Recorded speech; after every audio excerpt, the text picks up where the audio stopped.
வணக்கம் ஃப்ரெண்ட்ஸ். இந்த வீடியோவில் நம்ம எதை பற்றி பார்க்க போகிறோம்னா, இது வந்து என்ன ஆச்சுன்னா, இந்த ஃபேனில் வந்து காயில் போயிருந்தது. காயில் இதை வந்து கட் பண்ணி எடுத்தாச்சு. அதுக்கு முன்னாடி என்ன ஆகுதுன்னா, காயில் போகிறதுக்கு முன்னாடி என்ன ஆச்சுன்னா, பேரிங் போன மாதிரி, அதாவது சுவிட்சு போட்ட உடனே ஃப்ரீயாக சுற்றிச்சு. அதுக்கப்புறம் சுவிட்சு போட்டிங்கன்னா டைட்டாக எடுத்து ஹம்மிங் சவுண்டு கட்டு. இது என்னென்னு பார்த்தீங்கன்னா, இந்த பக்கம் கீழே இருக்கிற பேரிங் வந்து ஃபால்ட் ஆகி, இந்த பக்கம் பாருங்கள், அந்த பேரிங் இருக்கிற இடம் தேஞ்சு போச்சு. இது வந்து என்ன பண்ணுவாங்கன்னா, சில பேர் வந்து ஷாஃப்ட்டே மாற்றிடுவாங்க. அப்படி ஷாஃப்ட்டு மாற்றாத பட்சத்துக்கு என்ன பண்ணலாம் அப்படின்னு தான் நம்ம பார்க்க போகிறோம். இப்போ நம்ம என்ன பண்ணுறோன்னா, அதில் இருந்த இந்த 6201 பேரிங்க இப்போ நம்ம அதில் போட்டு பார்க்கலாம் லூஸாக இருக்கான்ட்டு.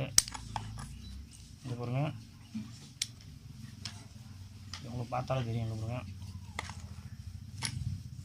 லூஸாக இருக்குங்க. கையால் அழுத்தினாலே இங்கே பாருங்க போயிட்டு வருது.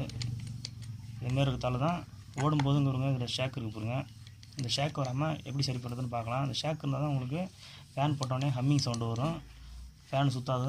சுவிட்சு போட்டால் டைட்டாக இருக்கும். இதை இப்போ நம்ம ஷாஃப்ட் மாற்ற போகல. இது என்ன பண்ணுறோம்னா, இது நம்ம இந்த இடத்த லேசாக குத்திக்கலாம். அதுக்கு என்ன பண்ணுறேன்னா, ஸ்டீல் ஆணி ஒன்று வச்சுருக்கேன்.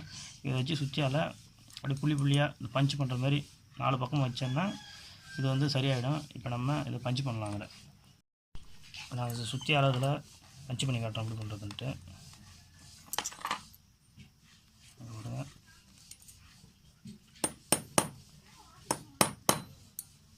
இப்படியே 4 பக்கம் பஞ்ச் பண்ணிங்கன்னா உங்களுக்கு அந்த புள்ளியாக வந்து கொஞ்சம் சொரன்னு வந்துடும். அப்போ என்ன ஆகும்னா, உங்களுக்கு பேரிங்கு டைட் ஆகும்.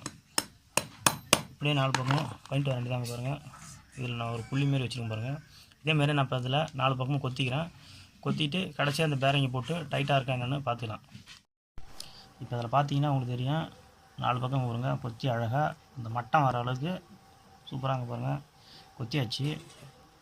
இதில் என்ன பண்ணுறோன்னா, நம்ம இப்போ அந்த பேரிங்கை மாட்டி டைட்டாக என்னென்னு செக் பண்ணி பார்க்கலாம். இப்போ பாருங்கள், கொத்துனதால் உங்களுக்கு இந்த மட்டத்துக்கு அழகாக தேஞ்சு வந்துருக்குங்க பாருங்கள், புள்ளியாக கொத்துனதால். இப்போ அந்த பேரிங்கை போட்டு டைட்டாக இருக்கான்னு பார்க்கலாம். அடிக்கும்போது ஏற்கனவே வச்சு அழுத்தினோடனே உள்ளே போயிடுச்சு. இப்போ கொஞ்சம் டைட்டாக இருக்குது. ஆனால் அந்த ஷேக்கு பாருங்கள், இந்த ஷேக்கு இதுதான் ஆட்டில் பாருங்கள். இங்கே பாருங்கள், இப்படி தான் ஃப்ரெண்ட்ஸ் இதை வந்து ஷாஃப்ட் மாற்ற நம்ம வந்து இதை சரி பண்ணணும். இந்த வீடியோ உங்களுக்கு பிடிச்சிருந்துன்னா லைக் பண்ணுங்கள், ஷேர் பண்ணுங்கள், கமெண்ட் பண்ணுங்கள், சப்ஸ்கிரைப் பண்ணுங்கள். தேங்க்யூ.